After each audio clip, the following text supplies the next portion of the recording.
Okay, I'm about to get started on the Rim Overlook Trail. Here we go. So I wear long sleeves and pants even when I'm hiking in hot weather in the summer because I buy the UPF clothing. I get mine from Columbia. I'm sure other brands have similar types of clothing. But for me, I just find that it actually helps to keep me cooler if my skin is not exposed to the sun. And then I don't have to put on as much sunblock either. So I just put on my face and hands and neck. So that works for me anyway. I also almost always bring hiking poles with me. Even if I'm hiking on a flat trail. I learned hiking, a lot of the hiking tips and tricks that I practice from a meetup group in El Paso that I joined almost as soon as I moved there. And it was kind of run, and a lot of the hikes were led by some guys who had just been hiking in the area for a really long time, like decades. And they always had hiking poles. And one time when we were coming down, maybe it was like a 6-mile out and back hike. But the last 45 minutes were just like pretty steep downhill and my knees were killing me. So I bought a pair of poles. I've been hiking with them ever since. And the other benefit they have is my arms are kind of at a 90-degree angle and my hands are gripping. So when I'm hiking a long way, my hands can swell sometimes, even when I'm running, from the, what is that, centripetal force? I can't remember which one. But if I have the poles, then there's no swelling of the hands. So they can be a pain to carry around sometimes, but overall, I think for me, the benefits outweigh the cons. When you're having trouble finding the path, cairns are really helpful. I think I see one up on that rock there. So I'm gonna head over there. See, we've got another cairn there showing us the way. Thank you, people who came before me. I'm just gonna have you walk with me for a bit. It's a pretty cool trail that I'm on. This is the Rim Overlook Trail. I'm not sure if I said that before, but it's 4.6 miles total, out and back. 1,100 feet elevation gain.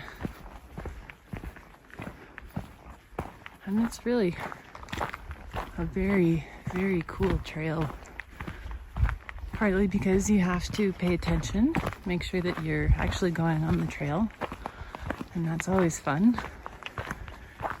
And partly because it's just cool. There's so much different rock around. It's a very pretty trail. Can you spot all the cairns here? Putting up a photo. I made it to the Rim Overlook. It was really warm walking up here, but there's a bit of a wind, so I'm glad I have a jacket to put on. Wow, everybody. My goodness, what a view.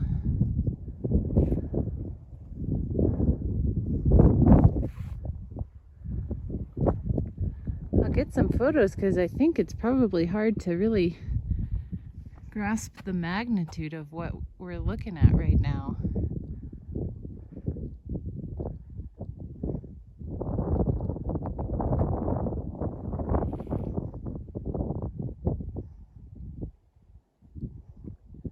I'm gonna swing back around real quick because we can actually see my tent from here. There it is. That's my tent right there. There's a bunch of orchards down there, so that's one of them.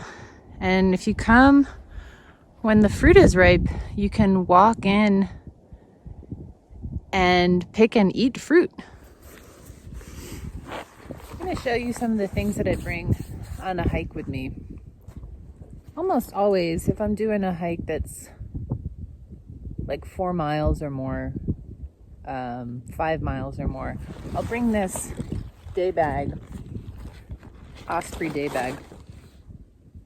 And it has a hip belt that has 2 pockets.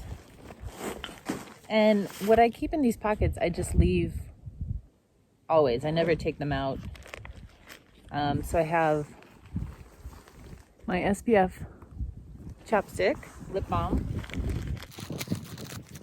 tissues, and an electrolyte packet. I don't really use electrolyte packets too much, but it's nice to have if I start to feel low energy or lightheaded or something. Back here. And these are nice. I don't have to take the bag off to get to anything. I have a multi-tool.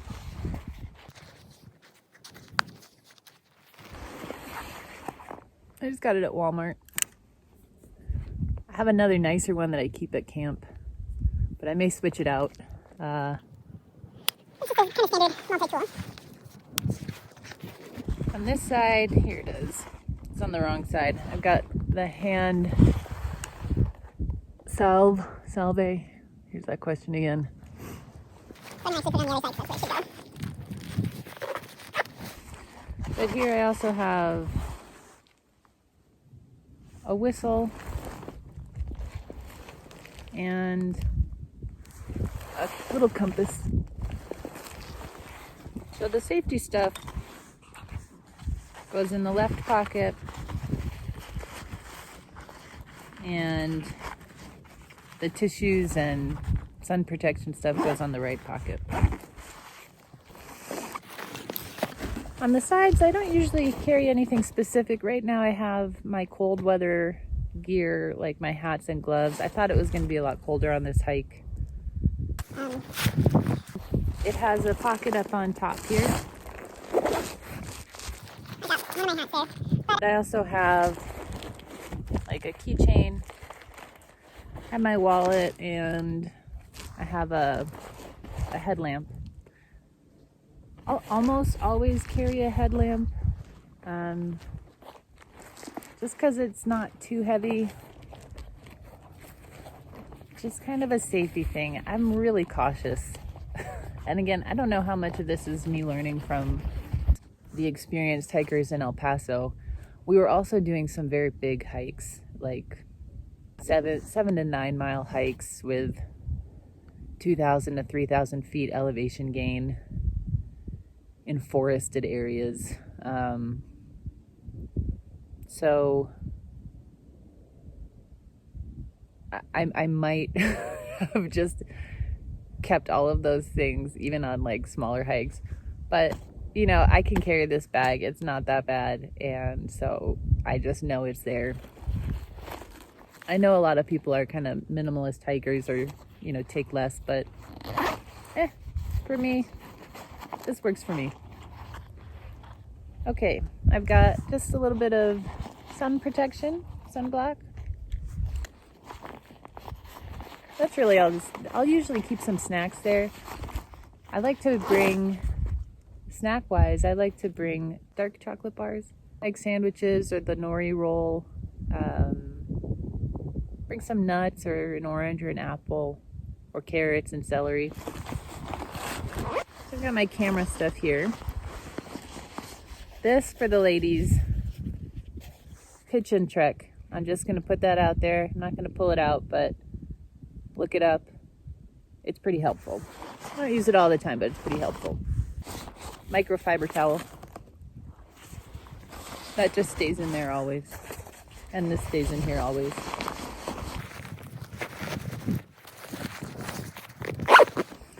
And then in the big compartment, I have a going to be a little too difficult to bring it out, but I have a 3-liter Camelback water bladder.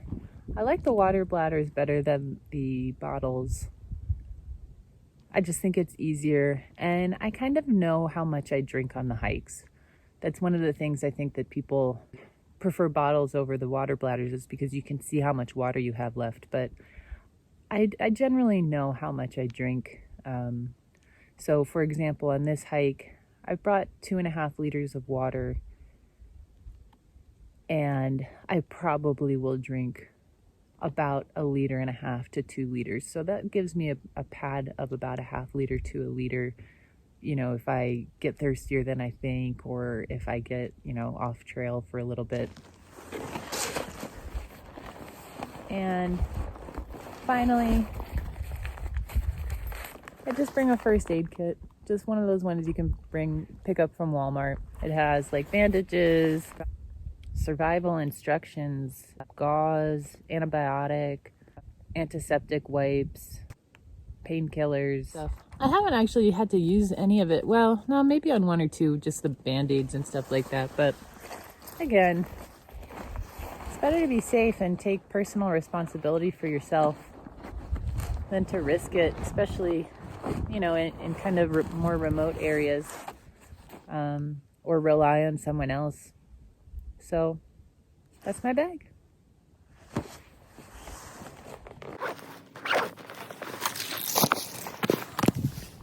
If you can see the trail going up the mountain from the road, that is the hike I'm going to be doing for sunset. So that looks pretty steep. Another steep one, but not that long. So you've seen me wear a lot of hats by now, and you may be wondering why I'm wearing this hat today. It's because I started this hike pretty late in the day, and there's not really any shade. So I wanted something that was going to cover my face a little more, as well as my ears and my neck, to protect it from the sun. If I'm hiking in the early morning, or if there's going to be shade or it's going to be overcast, then I'll usually just wear a baseball hat. But what do you think? You like it? A very cool little spot here. Just showing you the massive rock along this trail. 2 other things that I realized I don't have in my day bag that I usually have. Just a little thing of hand sanitizer and a second pair of socks. One of the other nice things about taking a somewhat larger day bag is, especially if the area you're climbing in or the time of day is prone to weather changes, you can carry different layers in your bag. I think mine's a 20 or 24 liter, I can't remember. I can fit all of those contingencies, and with the way that the hip belt distributes the weight, the bag is really not uncomfortable or heavy throughout the whole hike.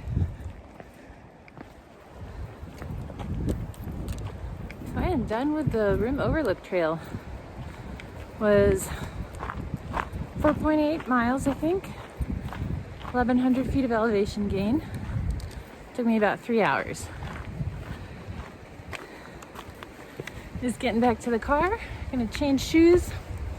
Thanks for coming along with me. I hope you found some of the tips interesting. I'm sure a lot of you already know them and know even more, so feel free to add any of your own tips in the comments for others who might be interested.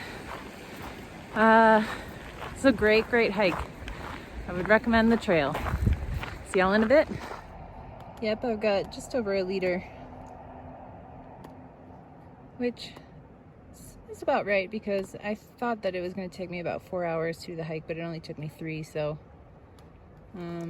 yeah.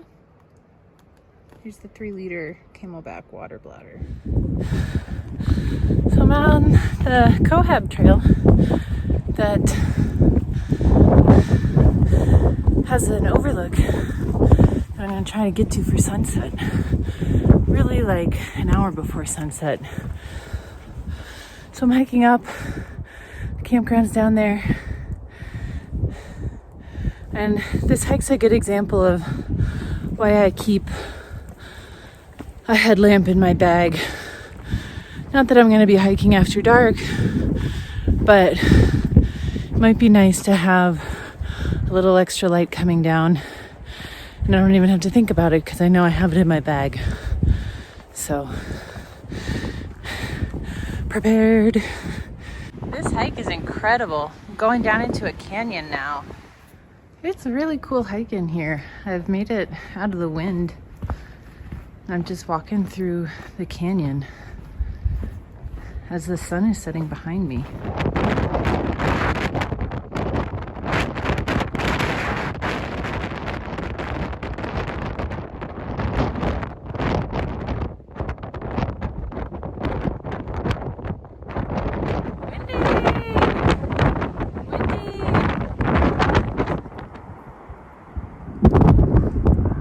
What a gorgeous sunset. I'm about halfway up the Cohab Canyon Trail. I'm on my way down, but just stand here with me for a moment and take this in.